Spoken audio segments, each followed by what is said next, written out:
Alors, Mythbuster... Je vais t'apprendre les bonnes manières. Buster a eu chaud au milieu du désert pour reproduire le mythe de l'astronaute de la dynastie Ming. Ça va être une bonne journée. Adam et Jamie vont aussi jouer les savants fous en quête de l'énergie gratuite. Il devrait y avoir une loi contre ça.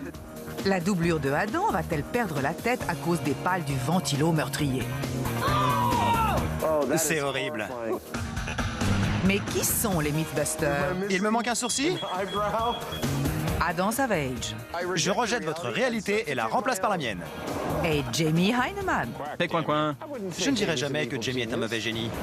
À eux deux, ils ont plus de 30 ans d'expérience dans le domaine des effets spéciaux. Qu'est-ce qu'on s'amuse. Ils ne se contentent pas de recenser les mythes, ils les mettent à l'épreuve.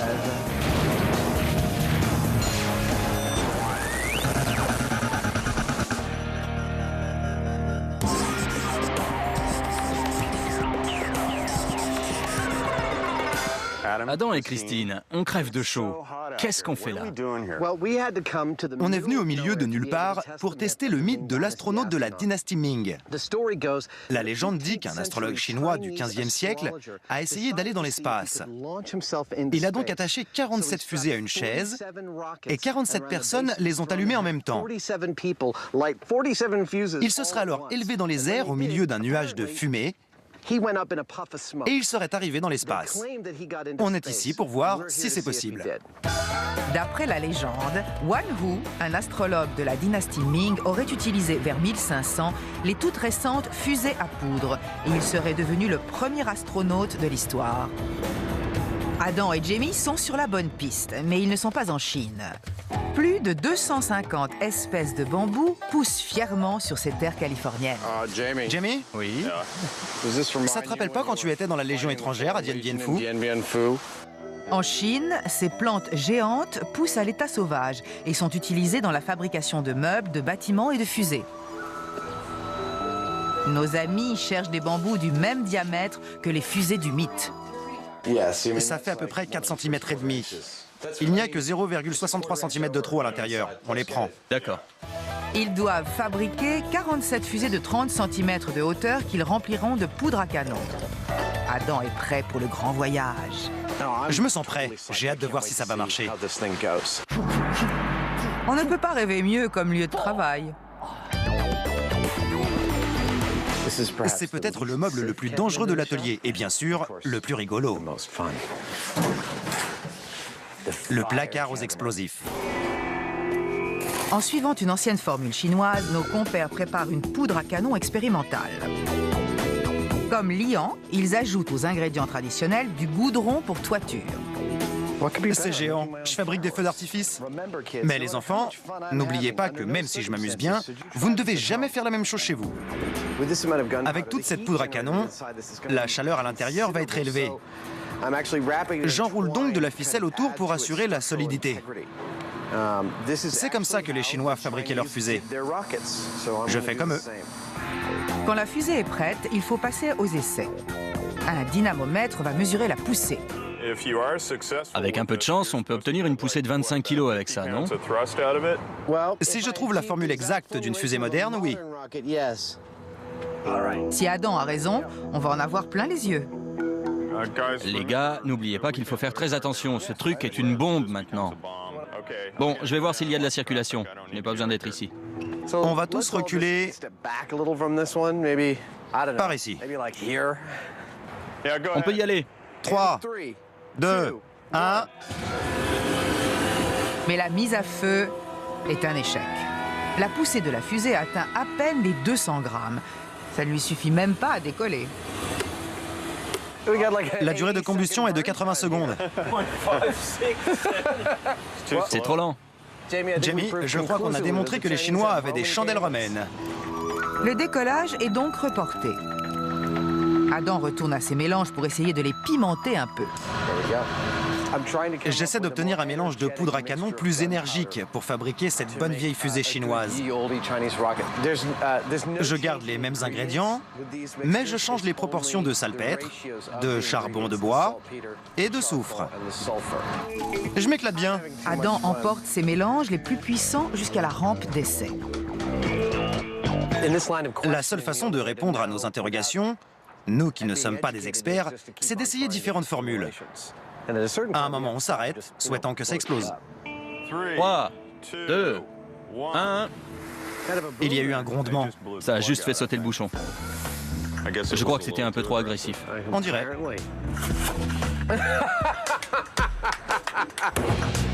« 150 grammes de poussée. » Bon, on recommence. On n'a toujours pas de fusée qui arrive à soulever son propre poids. Toujours pas, non? C'est plutôt pas mal. 3, 2, 1, c'est parti. Ça a l'air bien. 340 grammes, c'est le mieux pour l'instant. On va avoir besoin d'aide de professionnels et de spécialistes en fusée. Ils ont déjà fait appel à des spécialistes. Des passionnés de feux d'artifice les avaient aidés à améliorer leur dragster propulsé par une fusée.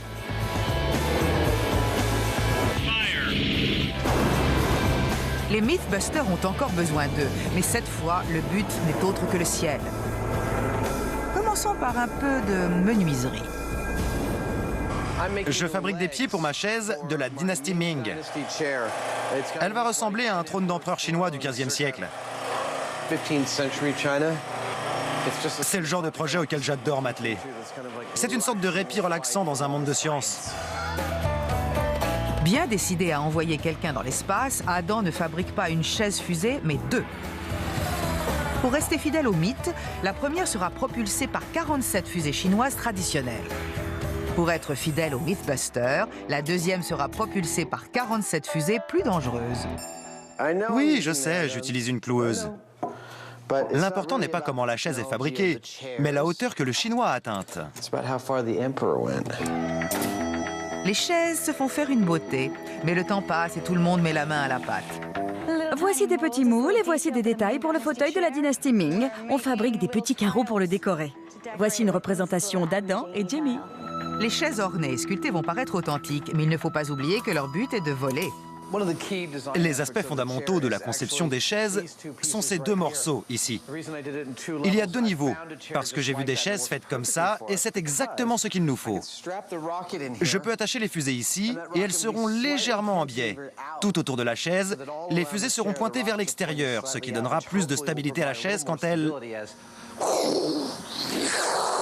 décollera vers le ciel. La première couche est rose, la deuxième est rouge. Une touche finale dorée. La chaise cosmique des Mythbusters est prête pour le décollage.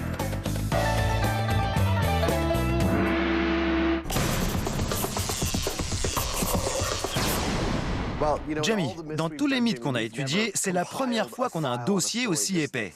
Énergie gratuite, c'est notre record personnel. J'ai mal au crâne rien que de le voir.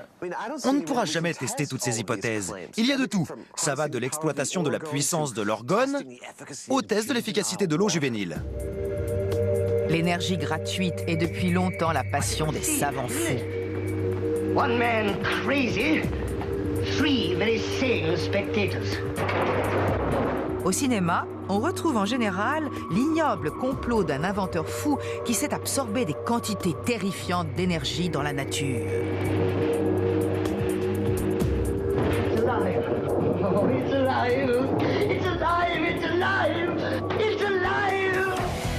Adam et Jamie trouveront-ils un moyen de réduire leur facture d'électricité? Pour le savoir, ils ont téléchargé sur Internet des plans de dispositifs d'énergie gratuite.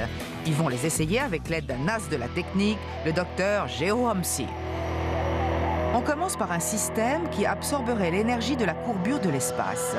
Messieurs, nous avons ici un absorbeur d'énergie de pression G. Je l'ai fabriqué avec des éléments que j'ai achetés dans un magasin d'électronique. Pression G, c'est le contraire de pression F. L'absorbeur d'énergie de pression G ressemble à s'y méprendre à ce que le commun des mortels appelle un oscillateur en anneau. On trouve ça sur des phares de vélo. Pour cette expérience, une pile lithium est branchée à un moteur et une autre pile lithium est reliée à un moteur ainsi qu'à un absorbeur d'énergie. Logiquement, le deuxième moteur devrait fonctionner plus longtemps en absorbant l'énergie cosmique de l'univers. La force est avec vous, les amis. Christine, la nouvelle recrue des Mythbusters, est chargée de surveiller l'expérience. Vous voulez aussi que je regarde la peinture séchée? Non, tu regardes bien. À la seconde où ça s'arrête, tu nous le dis et tu arrêtes le chrono, d'accord? D'accord. Très bien. Au nom de la science, nous attendons. Ça fait plus de 40 minutes. Je ne dors pas. Et ça tourne toujours. Dans un rebondissement fascinant, l'un des moteurs ralentit. Serait-ce l'énergie gratuite qui ferait fonctionner l'autre? Ça aurait été trop beau. C'est le moteur à énergie gratuite qui bat de l'aile. Ce n'est pas de l'énergie gratuite, ça consomme en fait de l'énergie. Oui.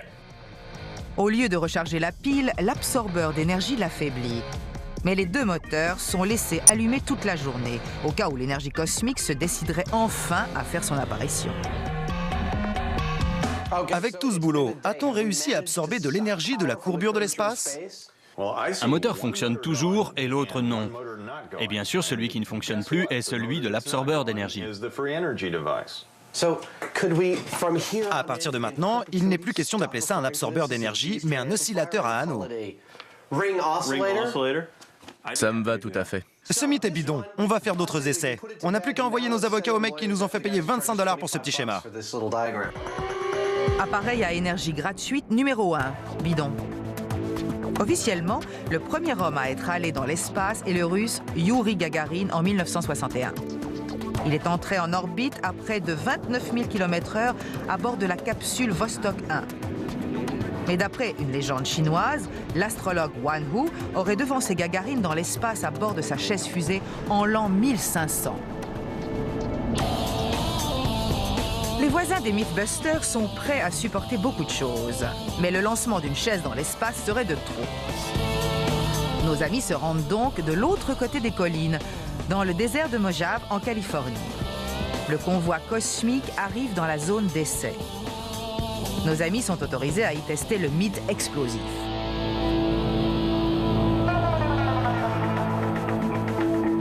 Avec l'aide de la meilleure équipe de spécialistes de fusées, le centre de contrôle est installé à une distance de sécurité de la rampe de lancement. La lourde chaleur du désert est insupportable pour un apprenti passionné de fusée. Une longue journée commence pour Adam. Il fait chaud. Pour être sûr que la journée se termine en feu d'artifice, les spécialistes ont préparé un mélange super puissant pour la poudre à canon. Tu fais un gâteau? Pour fabriquer des fusées d'époque, tamisez une bonne quantité de poudre à canon et ajoutez une cuillerée de goudron. Et si vous ajoutez la sauce à la poudre, vous obtenez un mélange très explosif. C'est délicieux. Mais avec ce mélange volatile, ils n'ont parcouru que la moitié du chemin. L'équipe a rajouté une buse afin de réduire les ouvertures et ainsi augmenter la pression à l'intérieur de la fusée. La poussée sera donc plus forte et les performances seront augmentées d'autant. Mais si ça ne marche pas, tout risque d'exploser. 5, 4, 3, 2, 1, 0.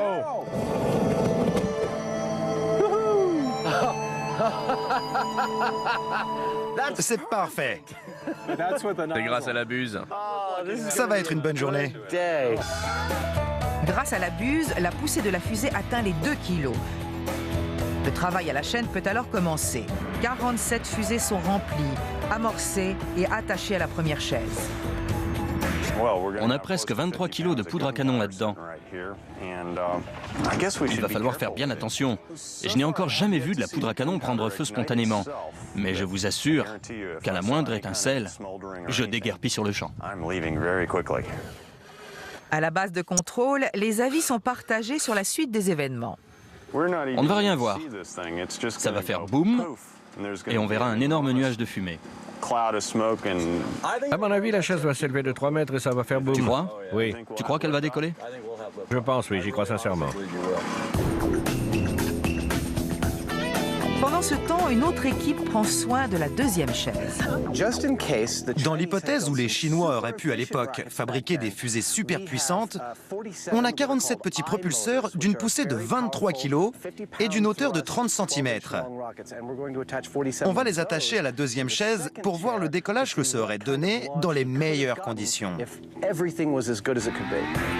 Le passionné de fusée qu'est Eric Gates est impressionné. On n'est jamais allé aussi loin avec des propulseurs de fusée.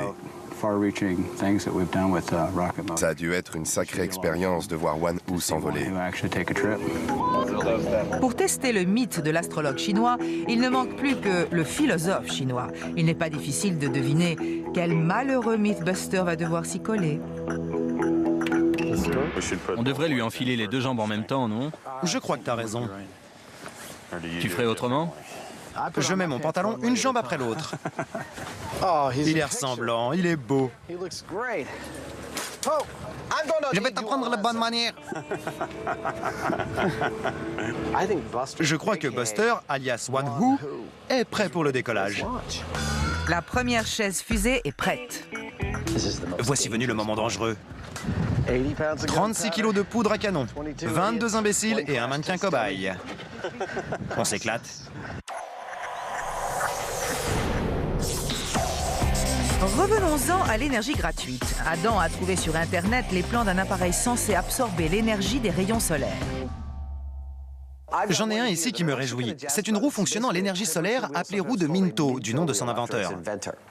Cette roue est composée de réservoirs reliés 2 par 2 par des tubes. La moitié d'entre eux est remplie de propane et plongée dans de l'eau. En théorie, quand l'eau est chauffée par le soleil, le propane se vaporise et se condense dans les réservoirs du haut. Quand ces derniers ont un poids suffisant, la roue se met à tourner. Le résultat? L'énergie gratuite. Enivré par la douce euphorie de la puissance, Adam se remet au travail. Dans l'espoir de dominer le monde entier, il enrôle sa fidèle assistante, la spécialiste des métaux, Scotty. Tu peux me faire une soudure d'angle ici? Oui, Pas bien. j'ai déjà rempli des trous plus gros que ça. Avec le concours de Scotty, la roue prend forme. Mais va-t-elle tourner? Je ne sais pas ce que ça va donner, mais elle a bonne mine. N'est-ce pas? Donc, tu vas mettre un liquide inflammable dans chaque bouteille et tu vas y mettre le feu. Je remplis la moitié des bouteilles de propane, je tire une balle, je mets le feu et tout va faire... comme ça. Tu sais pourquoi je suis impatient? J'ai hâte de voir la tête des gars à qui je vais demander de les remplir de propane. Il devrait y avoir une loi contre ça. Il doit y en avoir une. Mais au moment de remplir les réservoirs, le projet essuie un nouveau revers. La roue fuit. Une fois de plus, l'énergie gratuite reste à l'état de rêve. On a un problème. Il y a une fuite de propane et on ne peut pas reboucher le trou sans vider absolument tout le propane. On doit retourner à l'atelier. Je ne sais pas trop ce que ça va faire. Retour à l'atelier où une livraison spéciale est arrivée. Et cette fois, on n'a pas seulement des plans. On a aussi tous les éléments qui vont nous permettre de produire de l'énergie gratuite. Apparemment, si on accroche cette boîte à une antenne radio de 30 mètres, on peut faire fonctionner un radio-réveil. À mon avis, une pile de 9 volts serait plus efficace. Les ondes hertziennes sont une forme de rayonnement qui peut être transformée en électricité. Mais y en aura-t-il assez pour un radio-réveil? Tout d'abord, Adam monte les composants. Ensuite, il installe une antenne horizontale de 30 mètres. Enfin, il essaie de brancher l'appareil à la Terre. Mais c'est là qu'il découvre que l'installation électrique de l'atelier de Jamie est défectueuse. Pas de doute, Adam est un électricien qui fait des étincelles. Il y a eu un drôle de bruit. Mais ce n'est pas un professionnel. Je laisse sortir cette mystérieuse fumée bleue. Mais le problème quand on fait ça, c'est qu'après, les composants électroniques ne fonctionnent plus. Par chance, on s'est trompé et on a commandé 2 boîtes. Adam n'est pas du genre à se laisser impressionner par un échec. Toutes ces expériences sont très enrichissantes. Extracteur d'énergie des ondes hertziennes, acte 2. Jamie, vérifie-moi ça. Quand je branche l'antenne, je reçois un demi-volt. C'est ce qu'il faut pour alimenter une montre à affichage numérique. Je crois qu'il te faut à peu près 1,5 volt. Il t'en faut donc 3 comme ça. 3 gros appareils pour faire fonctionner une petite montre. Pour de l'énergie gratuite, c'est plutôt cher. C'est très compliqué. Il faut une quantité énorme d'énergie pour obtenir un tout petit peu de puissance. Ça serait plus facile d'aller chercher une pile. Une fois de plus, l'énergie gratuite, c'est bidon. L'heure H approche pour le mythe de l'astronaute de la dynastie Ming. D'après la légende, 47 personnes étaient chargées d'allumer les 47 fusées de Wanhu. Adam et Jamie préfèrent utiliser un contact électrique. Les gars, vous branchez les fils et on fout le camp d'ici. On va tous par là. Tout le monde quitte la rampe de lancement et se dirige vers le bunker pour observer à l'abri. Pour Wanhu, il était encore temps de se raviser. C'est sinistrement beau ici. C'est calme et paisible, mais quelque chose de très violent va venir briser cette sérénité. Adam est sur un petit nuage. Je regarde un mannequin cobaye déguisé en chinois, assis sur une chaise à laquelle sont attachés 32 kilos de poudre à canon. Nous sommes en train de vivre un moment Mythbuster. Mais pour Buster, ce n'est plus le moment de rire. Bon, je mets en route. On met le système en marche. On tire dans 10 secondes. C'est l'heure de vérité. Va-t-on assister à un décollage ou à l'extinction des feux? 3, 2, 1. Je ne sais pas ce qui s'est passé, mais ça a été vite. À l'instar de Wanhu, Buster a disparu. À défaut d'être un astronaute, le voilà grillé. Éteignez le mannequin avant qu'il soit consumé entièrement. Il a pris feu! Je pensais que ce qui serait le plus dur à supporter pour lui, ce serait l'ascenseur de la mort. Mais il est calciné.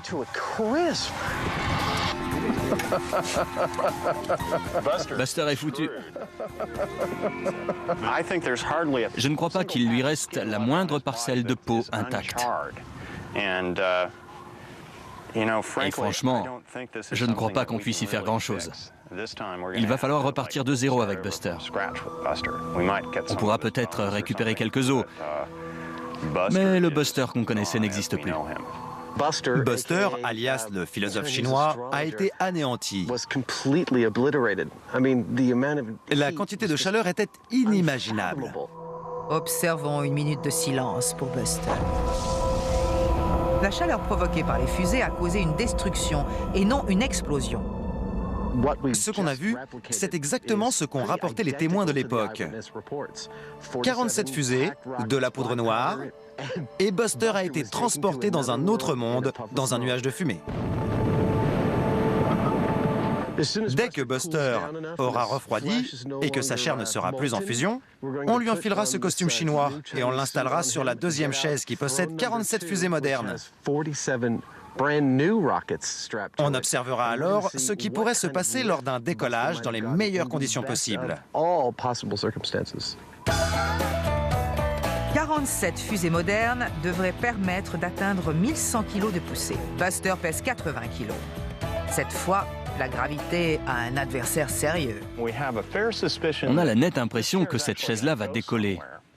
Et de peur que Buster ne tombe dans les premiers mètres, on a préféré l'attacher plus solidement que la première fois. On dirait que Buster est prêt pour le deuxième essai. Bon, vous allez tous entendre le compte à rebours. À la fin, les propulseurs vont chauffer pendant 4 secondes et demie. Soyez attentifs, car ce qu'on va voir est dingue. Regardez bien et ne bougez pas. Pour la deuxième fois, Buster est prêt pour le grand voyage. 5, 4, 3, 2, 1... C'est parti!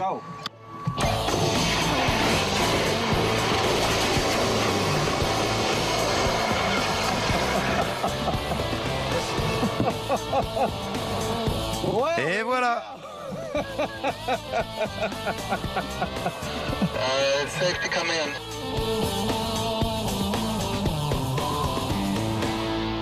Cette fois, c'est sûr, il a décollé. Oh, ma pauvre chaise. Mince. On a bien fait de l'attacher solidement. On ne pouvait pas en demander beaucoup plus. Il a perdu une jambe. Cette fois, l'articulation de la jambe n'a pas tenu. La caméra ultra rapide montre que Buster s'est envolé, mais qu'il a ensuite plongé dans le néant à cause de la puissance des fusées. Les gars, je crois qu'on a un mythe bidon. Il est impossible d'allumer 47 fusées en même temps. Vu le mal qu'on a eu, vous imaginez ce que c'était à l'époque de la dynastie Ming. Même si on réussissait, ça finirait en boule de feu.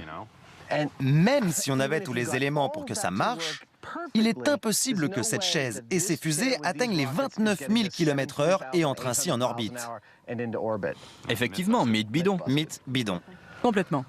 Rentrons, j'ai besoin d'un bon bain. Malheureusement pour Wan-Hoo et Buster, c'est un autre mythe bidon.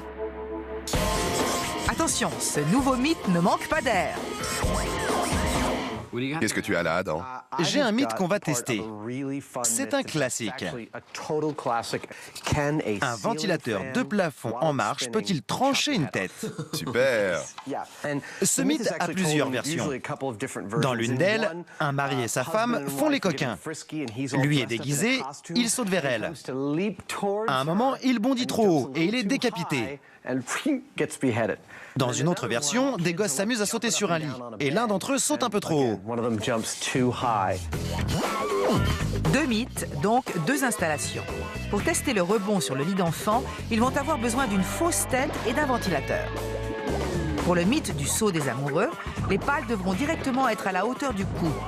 Et il va sans dire que vous ne devez pas essayer ça chez vous. Avant de couper une tête, il faut la trouver.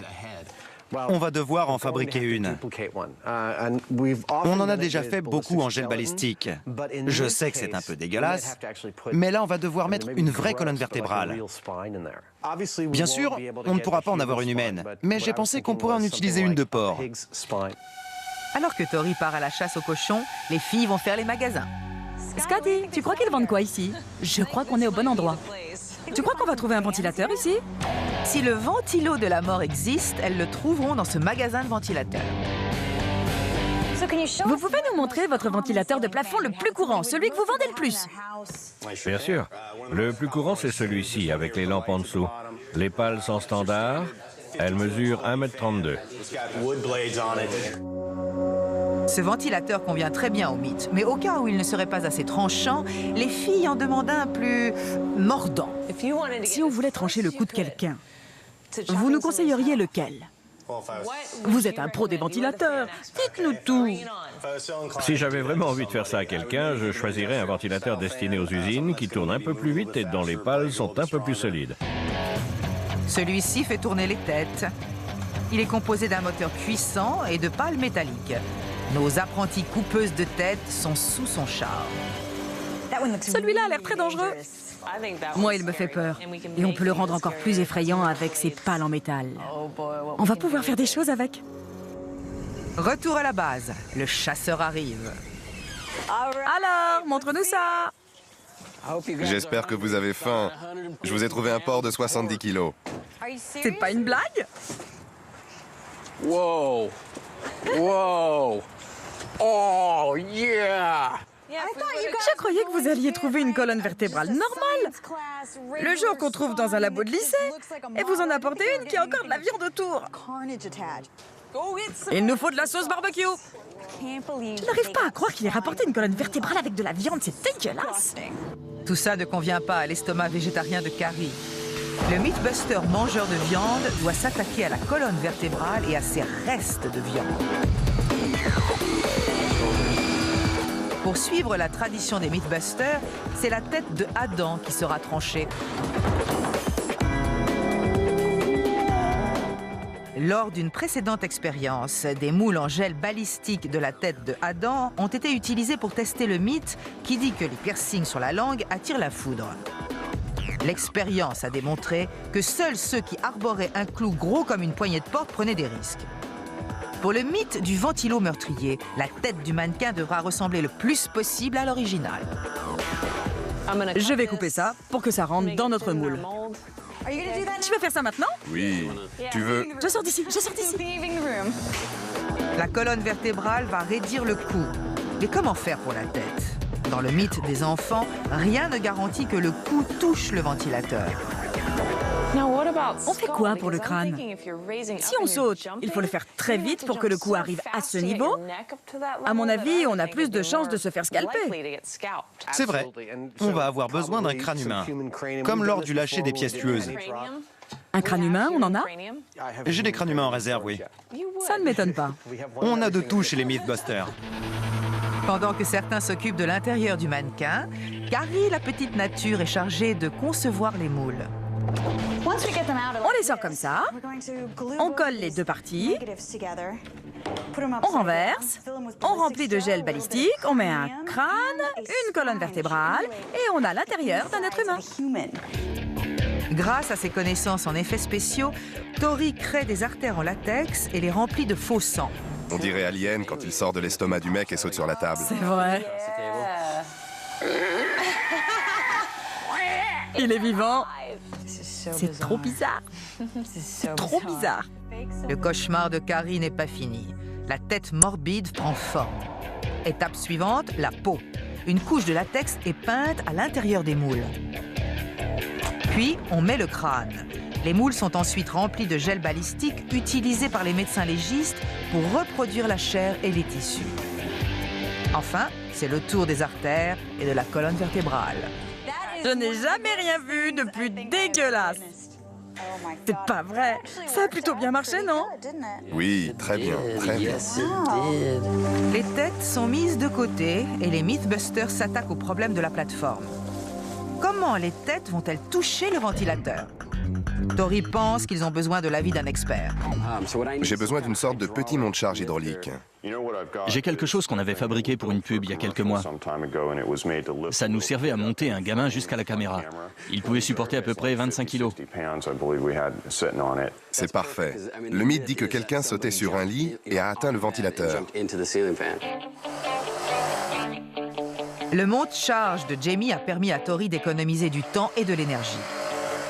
Pendant ce temps, Scotty et Carrie sont en quête d'une salle d'essai.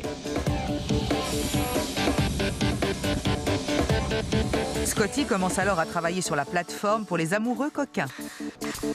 Des rails et un chariot porteront la tête jusqu'aux pales du ventilateur. J'introduis d'abord les fils. D'accord. Ils vont commencer par le ventilateur le plus courant. C'est bon. Une fois le monte-charge installé, Tori vérifie qu'il est à la bonne hauteur. Le monte-charge mesure 45 cm de haut. Il devrait nous permettre de soulever la tête jusqu'au ventilateur.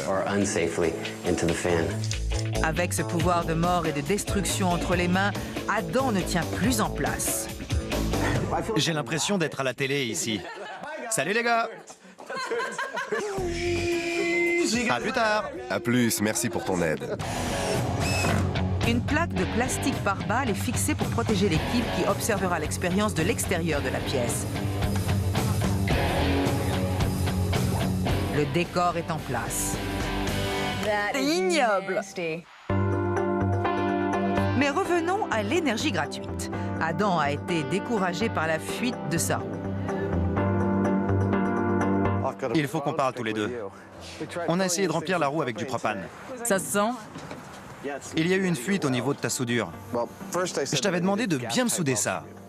Les gens qui ont mis le gaz ne veulent plus en entendre parler. Désolé. J'ai l'impression que tout ce qui peut mal se passer pour moi se passe mal. Ça va paraître prétentieux, mais à une époque, je savais faire des choses.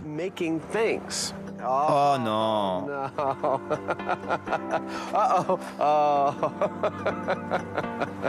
Merci à vous deux. Adam finit par trouver une solution originale contre la fuite. Je mets un tuyau sur chacun des tubes. Je vais alors pouvoir mettre de la colle au niveau des soudures qui fuient et recouvrir le tout de résine époxyde pour éliminer tous les problèmes qu'on aurait en soudant une pièce fondue sur un tuyau en acier. J'ai besoin de colle forte. La colle arrive, suivie de près par une résine époxyde extra forte. Pour que la roue fonctionne, elle doit être complètement hermétique. Adam laisse la résine sécher et va faire travailler ses neurones en folie sur un nouveau système d'énergie gratuite. On fait quoi maintenant? Le moteur de Bedini. Le moteur de Bedini? Tu sais que c'est le saint Graal des allumés de l'énergie gratuite? Rien de plus simple. Une batterie alimente un moteur qui fait tourner un volant, qui charge des rouleaux de fil, qui à leur tour recharge la batterie. C'est gagné. Voici un mouvement perpétuel. Il est important de garder l'esprit ouvert. Tous les principes qui font marcher les générateurs surunitaires n'ont absolument rien de scientifique. L'ingénieur électricien Geo Homsi a aidé nos amis à assembler les éléments.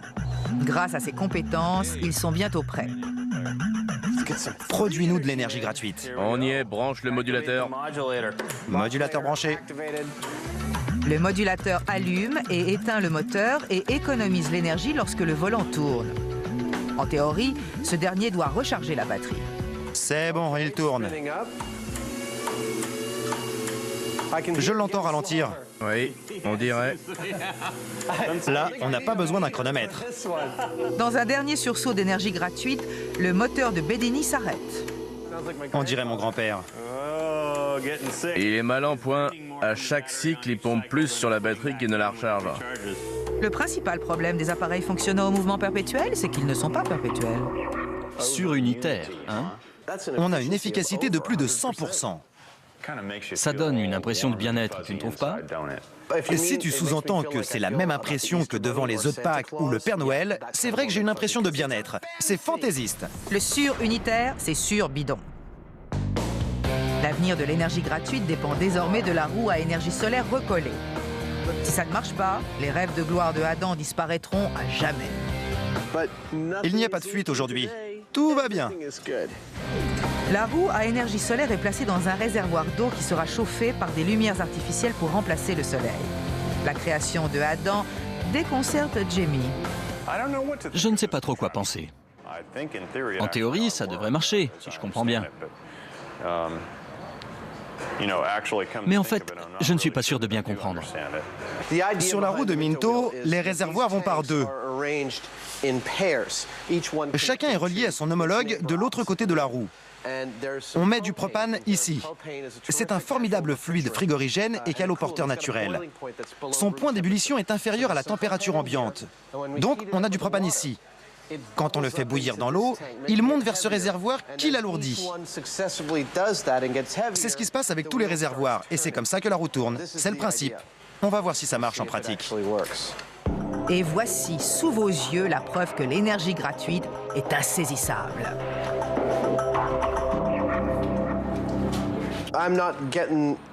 Je ne suis pas content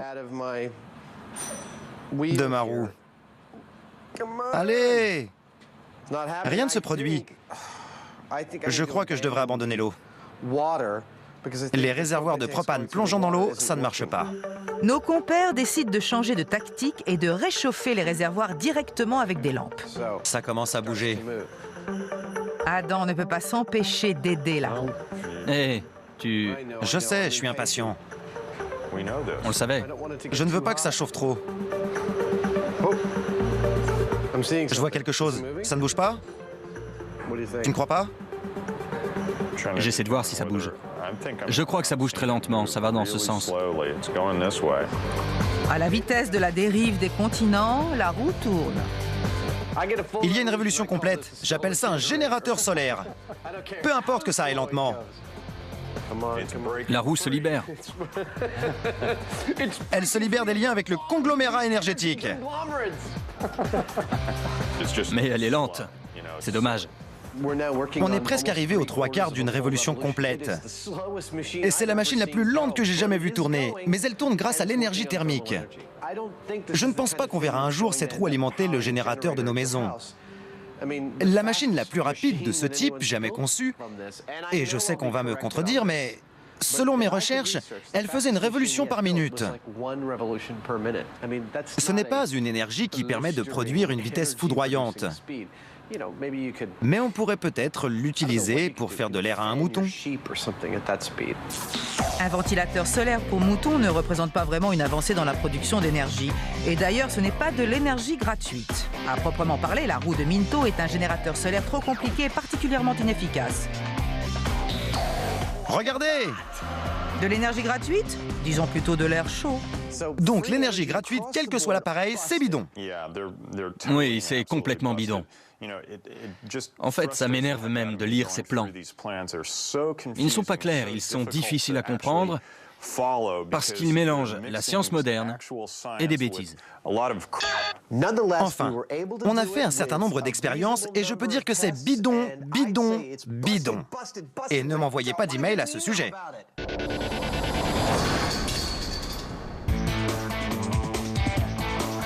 Revenons au mythe du ventilo-tueur. La tête en gel balistique est accrochée au monte-charge, avec sa colonne vertébrale, son crâne, ses artères en latex et sa peau. Adam est prêt à voir son double en gel balistique embrasser le ventilateur. Au premier essai, le système ne monte pas assez haut. Non! Qui a pris les mesures? Ça ne marchera pas. Vous voulez que ça touche où? Par là? À mon avis, personne de sensé n'aurait construit ça sans vérifier 2 fois l'endroit où la tête allait toucher le ventilo. Qui peut travailler comme ça? Apparemment, il n'y a que. Jamie et moi, on y aurait tout de suite pensé. Mais bon, ils apprennent, ils sont jeunes. Tout penaud, Tori surélève la tête. Je ne sais pas qui a mesuré ça, mais il va m'entendre quand je le saurai. Il va t'entendre quand tu sauras. Bon, on ferme la pièce. Le ventilateur atteint sa vitesse maximale, 42 km/h d'après le tachymètre. La tête est enfin prête pour le premier mythe. Sauter et toucher un ventilateur par en dessous. Et encore une fois, ne faites pas ça chez vous. Tout le monde est prêt? Ouais. 5, 4, 3, 2, 1.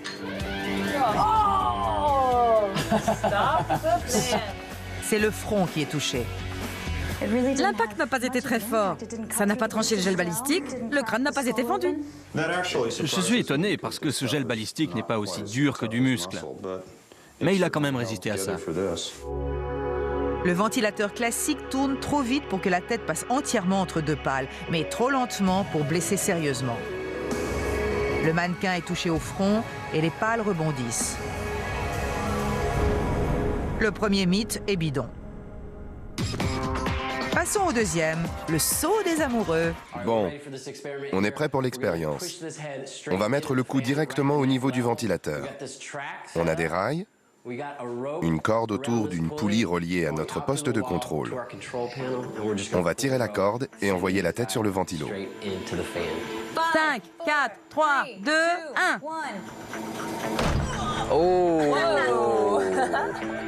1. C'était les derniers instants de ce ventilateur. On a cassé le ventilo. En revanche, le coup n'a rien. Pas une égratignure. Rien. Cette fois, le mannequin a un petit mal de gorge, mais il n'a pas perdu la tête. Avec un ventilateur courant, les 2 mythes sont bidons. Il est donc temps de passer aux choses sérieuses. Il y a une tornade ici. Il est bien plus puissant. C'est pour ça qu'on a pris celui-ci. Ça fait une tornade. Les pales sont de véritables couteaux. Il va beaucoup plus vite que le ventilo normal. Je vois.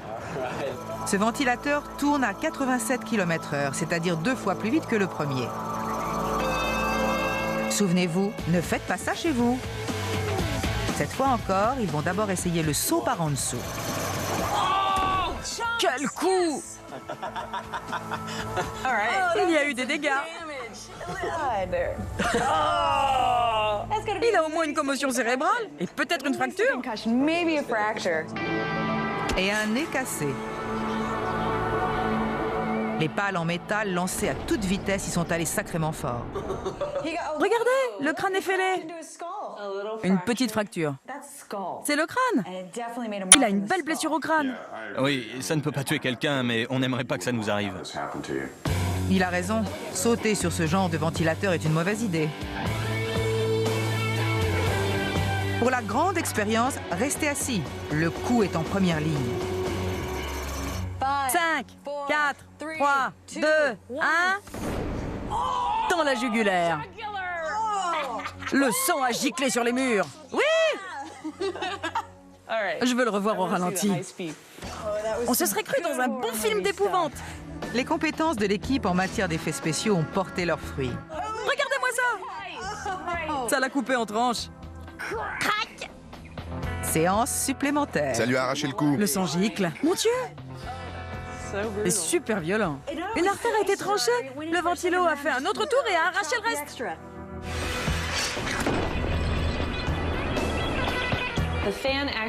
Le ventilateur a tranché le cou, la jugulaire et même une vertèbre. Ça aurait pu entraîner la mort. La mort, mais pas la décapitation.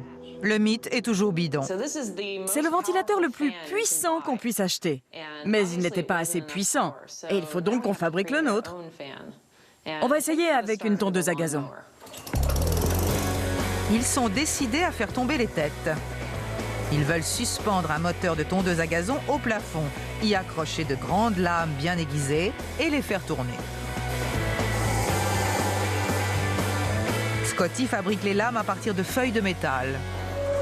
J'utilise un dispositif de positionnement et la lecture numérique trouve précisément le centre des pales. C'est très important. Si on ne les centre pas bien, tout risque de s'envoler. Et les pales risquent de taper les murs et même de traverser celui derrière lequel on sera.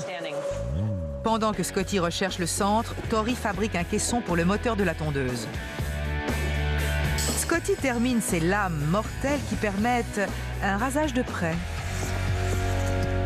Oh oui, elles sont bien affûtées. Je crois que la tête va s'envoler. Les pales faites maison sont attachées. Ça a l'air parfait. Et la touche finale pour une équipe bien soudée. Je vais faire un sacrifice terrible. Comme je suis la victime, on va le faire savoir à tout le monde. Et voilà. Vous me raconterez ce qui se passe, je ne vois plus rien.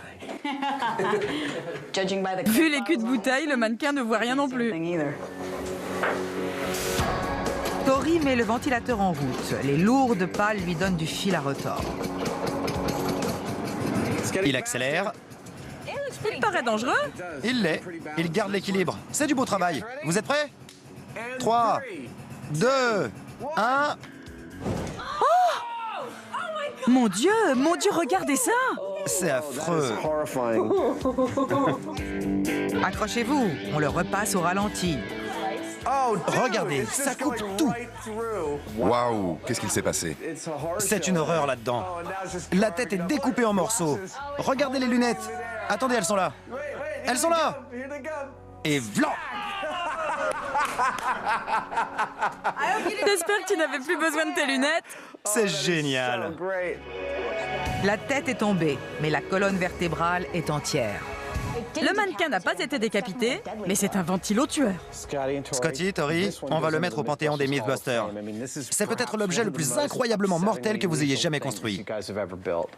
Mais on n'a rien décapité. J'en viens pas comme c'est difficile d'arracher une tête. Ça a l'air très difficile de couper une tête. La blessure infligée par ce truc est mortelle. Mais notre mannequin n'a pas été décapité. Donc le mythe est bidon. C'est bidon. Complètement bidon. Malheureusement. Chapeau bas au Mythbuster. Le ventilo de la mort est bidon.